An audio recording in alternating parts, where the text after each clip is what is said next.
I suffer from schizophrenia.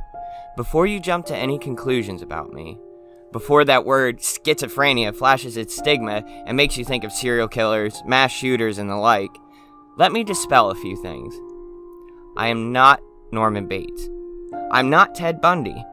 As a matter of fact, most sufferers of this illness shy away from violence. I do not have multiple personalities. Dissociative identity disorder is a completely different condition than what I have. Most of the time, I'm just like you. I go to work, I watch television, I read books, listen to music, indulge my hobbies, and spend time with the people I love. I just occasionally see and hear things that aren't really there. When this happens, when I hallucinate or hear voices, I refer to these episodes as experiencing interference, because that's how it feels to me. They are interruptions in my everyday life. It's also a good way for me to signal to someone I trust, who knows about my condition, that I'm in the midst of an episode without having to use that word. I simply tell them, I'm sorry, there's some interference happening, and they understand. Not everyone is understanding. My father is one of those people. I was diagnosed at a very young age. I was only 6 when the child psychiatrist reluctantly wrote schizophrenia on my diagnostic chart. It's a diagnosis not assigned lightly, especially to children. Most people with this illness don't begin displaying symptoms until late teens to early tweens. I was 6. However, in a weird way, I consider this a blessing. I never had to experience the jarring phenomenon of living a normal life to suddenly having the carpet pulled from beneath my feet. Better to be born blind than to lose your sight later in life. I've never known anything else. This has also given me a long time to come to terms with my illness and to learn how to live with it. I take medication, and as long as I stay on them, most of my days are just as boring and mundane as everyone else's. Mild episodes will always happen, but the big ones, the ones ranging on the scale 8 or above, are few and far between. The most difficult thing about living with schizophrenia is not always being able to tell what's real from what isn't. Sometimes it's very clear. If I see a purple elephant riding a tricycle through my living room, I can pretty much assume that that isn't real and not give it much thought. The ones that get me are the more subtle ones.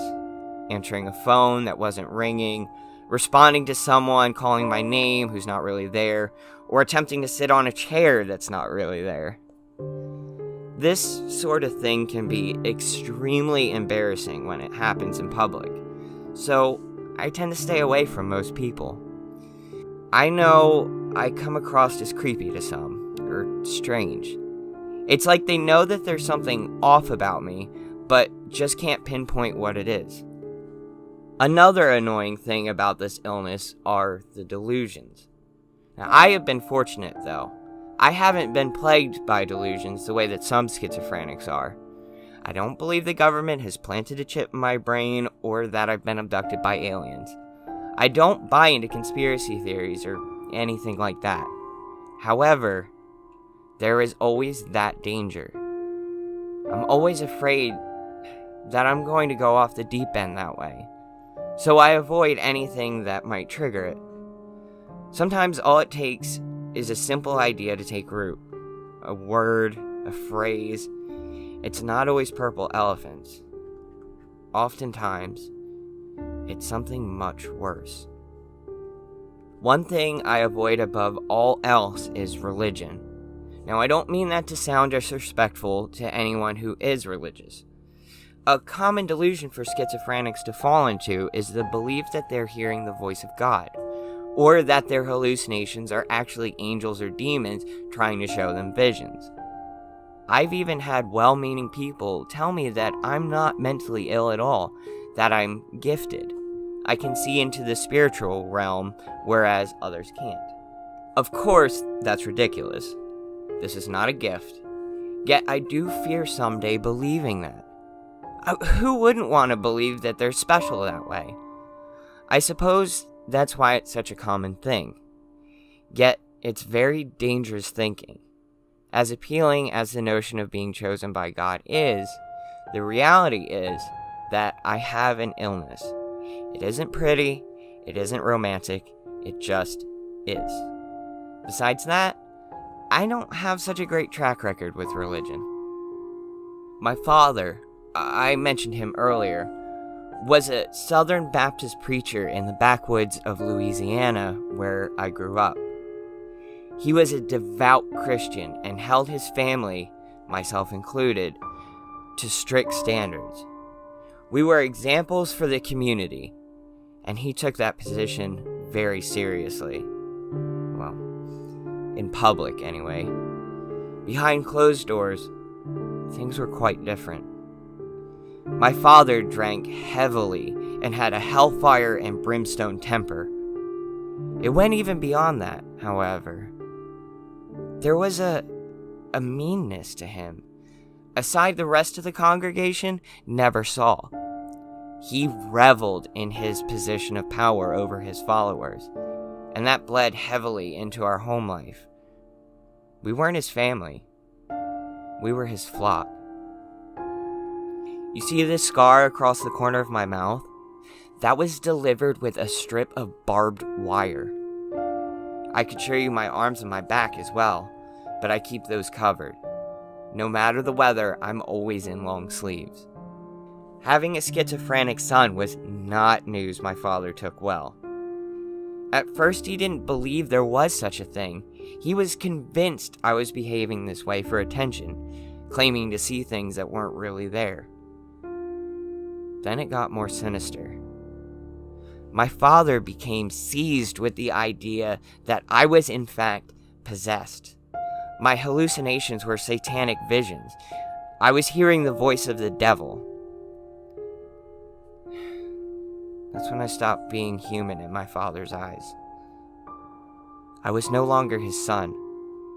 I was a thing to be tormented however he saw fit.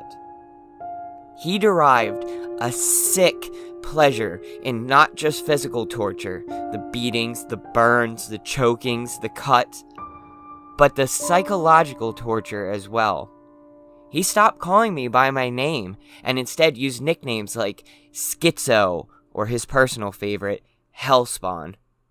He enjoyed taking advantage of my fragile psychological state. He would say or do things that would trigger an episode and then use that as further evidence that I was filled with the devil. One day when I was 7, he came home in a drunken stupor as usual. But this time he clutched something in his left hand as he staggered through the front door. At first I thought it was some sort of dead rodent, but when he brought it into the light it was clear. It was a teddy bear, torn in places with matted fur and bald spots. In his gravely slurred voice he tossed it at my face and said, "Here you go, Hellspawn. Pulled that out of the dumpster for you. Mind you, watch out. It's got a mind of its own." And with that, he plopped on the sofa and passed out. Mind of its own. That's all it took. A simple phrase and a seed was planted. I regarded the haggard thing my father had thrown at me. It stank. I believed him when he said he pulled it out of the garbage. My first inclination was to just throw it away. In a few hours, my father would probably not even remember giving it to me and would never miss it. But what if he did? What if he got angry that I tossed it out? Hanging on to the smelly, rotten stuffed animal seemed more appealing than whatever punishment my father would inflict on me. So I took it up to my room.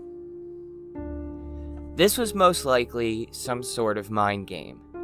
He wanted to see how long he could make me keep this thing, make me sleep with it, make me take it to school, make me eat meals with it. As his petty torments went, this seemed pretty mild, so I figured I could take it. It was just an old bear after all. But those words kept seeping into my brain, mind of its own.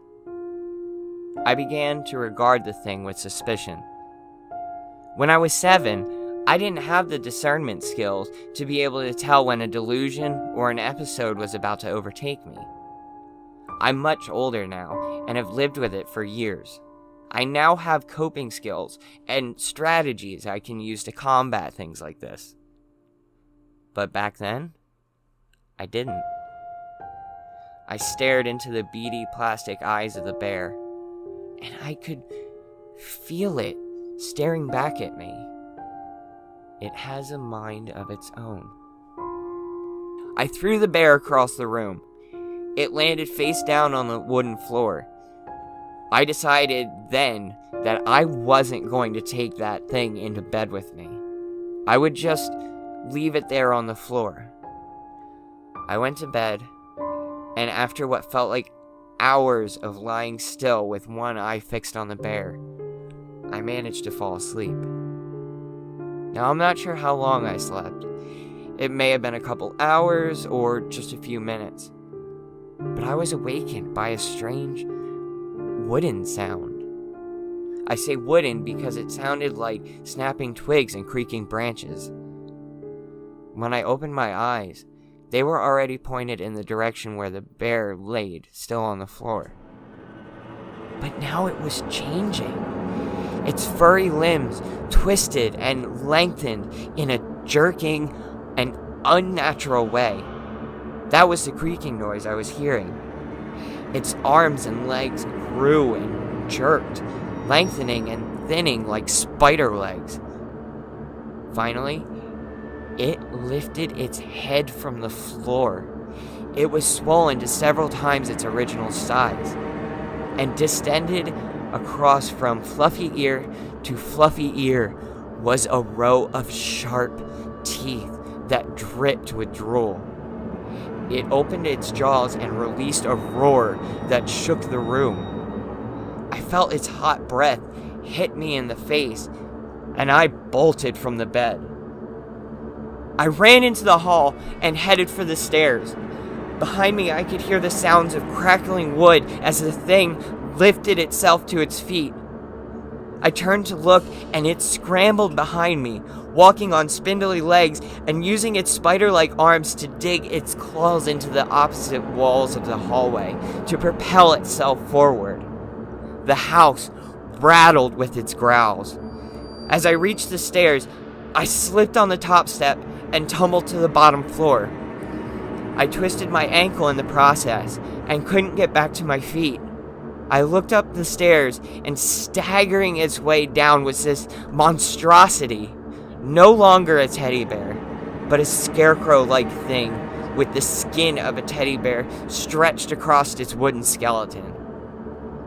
It opened its mouth again and spoke. "It's lovely out in the woods today, but safer to stay at home. For every bear that there ever was will gather there for certain, because today's the day the teddy bears have their picnic." I screamed and closed my eyes, sliding myself back across the floor like a slug. I began reciting a nursery rhyme that sometimes brought me comfort when I was having an episode. I tried to remind myself that this wasn't real. As I was going up the stairs, I met a man who wasn't there. He wasn't there again today. I wish he'd go away. As I was going up the stairs, I met a man who wasn't there. He wasn't there again today. I wish he'd go away. I whispered this to myself over and over. When I opened my eyes, I was in my mother's arms. She was shaking me and calling my name. I looked past her worried face and up towards the stairs. My father stood there at the top, with the bear in his hands. "What's wrong with him now?" he said. "I'm not sure," she said. "I think he had another night terror." "Figures." my father said with that familiar, dismissive tone. "Gonna chain you to the bed, boy, if you don't cut this shit out." He threw the bear at me again and disappeared into the hallway. My mother carried me back to my bed.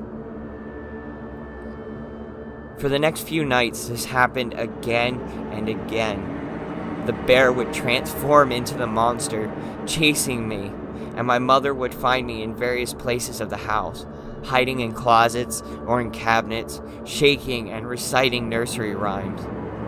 After the 6th night, my mother begged my father to let her get rid of the bear. She offered to burn it, bury it, whatever it took. My father just smugly smiled and said, "You'd burn a gift a father gave his son? How ungrateful!" Somehow, my father was still more terrifying than anything my broken mind could invent. Even so, the constant disturbances during the night were wearing on him too. So he made good on his promise to restrain me to my bed. The 7th night, he tied me down with ropes and sat the bear square on my chest. "Sleep tight," he said as he closed the bedroom door. It wasn't long before I felt vibrations on my chest as a low growl began to rise from the bear. Slowly, it began to stretch its face in a toothy, distended fashion. Immediately, I closed my eyes and began to recite the rhyme. Over my own voice, though, I could hear that crackling sound. It was growing again, transforming. I abandoned the rhyme and instead began to scream. I called for my mother. I struggled and strained against the ropes until they began to cut into my wrists and I felt blood trickle down my arms. I could hear voices in the hall. My mother's first. "Let me go to him. Please, he's having a nightmare." Then my father. "Stop babying him. He's driving us all crazy as it is. You want to stop to it? I'll make it stop." What happened next is a blurry mix of hallucination and reality. To this day, I'm not quite sure what actually transpired. I remember my father bursting into my bedroom. I remember the door flinging open and crashing against the wall behind. I remember the crackling noise the bear made as it grew. I remember the bear's voice. "Today's the day the teddy bears have their picnic." Then there was a scream. But not my own this time. My eyes were clenched tightly shut, and I just kept repeating. As I go up the stairs, I met a man who wasn't there. He wasn't there again today. I wish he'd go away. There were growls and roars, crashes, and the sound of ripping flesh and screaming. Then silence. Finally, my mother came in. She saw me tied to the bed and ran to me, frantically removing the ropes from my bloody wrists. My father was nowhere to be seen. The bear laid face down on the wooden floor, as it had the first night when I had thrown it aside. After attending to my wounds and making sure I was all right, my mother asked me, "Where is your father?" I looked up at her and simply shook my head. That was nearly 30 years ago. The community assumed that my father must have wandered away in a drunken stupor and had some sort of accident. There was a search in the nearby woods, but nothing was ever found. I still have that teddy bear. Never since that night has it ever transformed again. It's just a bear. Just an old, worn teddy bear with dead plastic eyes and balding fur. When I first saw it, it frightened me. But I was just a child then. And now I understand that it was all a delusion brought on by my illness.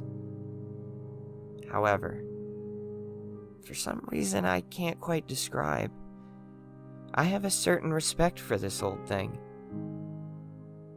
Sometimes, the scariest things in this world are just misunderstood. Sort of like me.